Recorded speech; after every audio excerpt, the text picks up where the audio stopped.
Assalamualaikum warahmatullahi wabarakatuh. Kami dari kelompok 2 yang menjelaskan makalah tentang identifikasi masalah dan rumusan masalah. Nah, saya perkenalkan, nama saya Eka Nurma Sulistia. Sebagai pemateri pertama akan menjelaskan tentang identifikasi masalah. Nah, identifikasi masalah merupakan langkah awal yang harus dilakukan seorang guru dalam melaksanakan penelitian tindakan kelas. Dalam mengidentifikasi masalah, guru harus melakukan refleksi terhadap kondisi, proses, dan hasil pembelajaran yang telah dilakukan. Melalui kegiatan refleksi, guru dapat mengidentifikasi berbagai masalah dalam pembelajaran dan memecahkan masalah tersebut. Terdapat beberapa kriteria yang perlu diperhatikan dalam mengidentifikasi masalah penelitian tindakan kelas, yaitu sebagai berikut. Yang pertama, masalah yang akan dijelaskan, masalah yang akan dijadikan topik penelitian tindakan kelas harus benar-benar muncul dalam pembelajaran. Yang kedua, masalahnya itu harus yang penting dan bermanfaat untuk memecahkan masalah dan meningkatkan mutu pembelajaran. Yang ketiga, adanya alasan rasional, logis, dan sistematis yang mendasari perlunya penelitian tersebut dilakukan. Yang keempat, masalah tersebut real dan problematika yang memerlukan pemecahan dengan segera. Yang kelima, masalah tersebut berada dalam jangkauan tugas guru yang dapat dihadapi secara profesional dan profesional. Nah, berikut adalah contoh bagaimana cara mengidentifikasi masalah. Yang pertama, selama guru mengajar, apakah guru merasa puas dalam hasil yang dicapai siswanya? Yang kedua, apabila guru memberikan soal, latihan, atau tugas pekerjaan rumah, apakah guru merasa berhasil dalam proses kegiatan belajar tersebut? Yang ketiga, pada saat bertanya di depan kelas kepada seluruh siswa, apakah semua siswa antusias untuk menjawab pertanyaan guru? Yang keempat, pada saat proses pembelajaran berlangsung, apakah guru merasa yakin bahwa semua siswa memperhatikan dan memahami apa yang disampaikan oleh seorang guru? Yang kelima, pada saat seorang guru menerangkan, apakah semua siswa selalu memperhatikan penjelasan guru? Nah, selanjutnya, ketika sudah dibuat seperti itu, masalah tersebut perlu dikaji kelayakannya, signifikasi, dan kontribusinya. Yang selanjutnya, identifikasi masalah dapat Anda lakukan dengan mengkaji hasil belajar siswa, mengingat kembali proses pembelajaran, mencatat harian yang Anda buat pada akhir pembelajaran, atau mungkin bertanya pada siswa, teman sejawat, bahkan kita bisa berkolaborasi dengan seorang dosen. Terima kasih. Bismillahirrahmanirrahim. Saya Agus Ardiansyah akan melanjutkan pembahasan dari Saudari Eka tentang identifikasi masalah. Jadi, pada dasarnya permasalahan yang harus dipecahkan dan dijawab melalui sebuah penelitian selalu ada dan terdapat banyak di sekeliling kita. Setiap saat dan dimanapun kita berada, pasti ada saja masalah yang dapat timbul dan dapat dijadikan sebuah penelitian. Tinggal bagaimana seorang peneliti merumuskan dan mengidentifikasi masalah tersebut. Walaupun demikian, seorang peneliti harus mempunyai mata yang jeli dan tajam untuk menemukan dan merumuskan masalah yang akan diteliti, sehingga ia harus berlatih hal-hal yang sering menimbulkan suatu permasalahan. Antara lain, satu, bacaan, terutama bacaan mengenai laporan hasil penelitian. Mengapa demikian? Karena pada umumnya laporan hasil penelitian itu tidaklah tuntas. Jadi laporan penelitian yang baik ialah laporan penelitian yang mencantumkan rekomendasi untuk melakukan penelitian lebih lanjut dengan arahan tertentu. Karena yang demikian itulah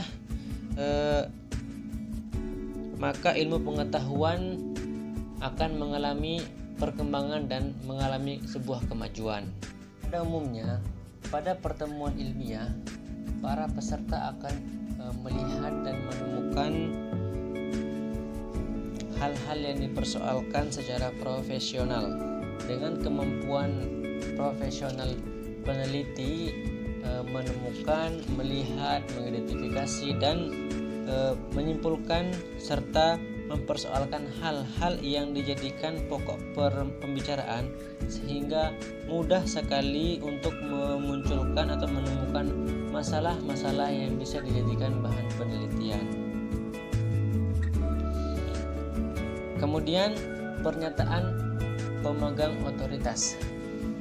Pernyataan seorang pemegang otoritas, baik itu otoritas pemerintahan atau pemegang otoritas dalam bidang keilmuan, dapat menjadi sumber permasalahan dalam sebuah penelitian.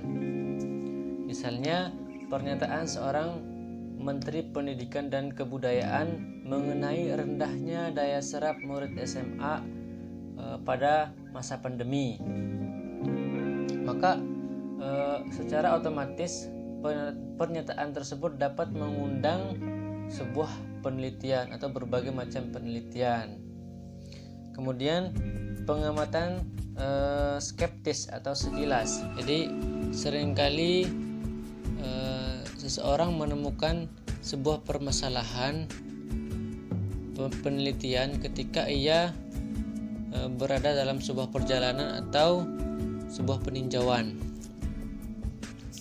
Contoh, seringkali ketika kita berangkat dari rumah tidak dengan tujuan menemukan permasalahan, namun setelah menyaksikan kejadian-kejadian di lapangan, maka seringkali timbul masalah-masalah baru yang bisa dijadikan sebuah bahan penelitian. Kemudian pengalaman pribadi. Seringkali sebuah permasalahan timbul dari pengalaman pribadi, baik itu yang timbul dari sejarah pribadi ataupun sejarah pribadi yang bersifat profesional. Kemudian permasalahan yang timbul dari perasaan intuisif, yakni permasalahan yang biasanya muncul ketika seseorang secara tidak sadar atau ketika semisal ia baru bangun tidur. Seringkali seseorang memikirkan sesuatu secara tiba-tiba, maka itu bisa jadikan sebuah sumber masalah dalam menemukan permasalahan untuk sebuah penelitian. Sekian materi dari saya, kurang dan lebihnya mohon maaf. Wabillahi taufiq wal hidayah. Assalamualaikum warahmatullahi wabarakatuh. Permasalahan dalam sebuah penelitian. Misalnya, pernyataan seorang Menteri Pendidikan dan Kebudayaan mengenai rendahnya daya serap murid SMA pada masa pandemi. Maka secara otomatis pernyataan tersebut dapat mengundang sebuah penelitian atau berbagai macam penelitian. Kemudian pengamatan skeptis atau sekilas. Jadi seringkali seseorang menemukan sebuah permasalahan penelitian ketika ia berada dalam sebuah perjalanan atau sebuah peninjauan. Contoh, seringkali ketika kita berangkat dari rumah tidak dengan tujuan menemukan permasalahan, namun setelah menyaksikan kejadian-kejadian di lapangan, maka seringkali timbul masalah-masalah baru yang bisa dijadikan sebuah bahan penelitian. Kemudian pengalaman pribadi. Seringkali sebuah permasalahan timbul dari pengalaman pribadi, baik itu yang timbul dari sejarah pribadi ataupun sejarah pribadi yang bersifat profesional. Kemudian permasalahan yang timbul dari perasaan intuisif, yakni permasalahan yang biasanya muncul ketika seseorang secara tidak sadar, atau ketika misal ia baru bangun tidur. Seringkali seseorang memikirkan sesuatu secara tiba-tiba, maka itu bisa jadikan sebuah sumber masalah dalam menemukan permasalahan untuk sebuah penelitian. Sekian materi dari saya, kurang dan lebihnya mohon maaf. Wabillahi taufiq wal hidayah. Assalamualaikum warahmatullahi wabarakatuh. Bismillahirrahmanirrahim. Saya Desi Ratna Purnamasari sebagai pemateri 3 akan melanjutkan pembahasan materi selanjutnya, yakni tentang perumusan masalah penelitian tindakan kelas.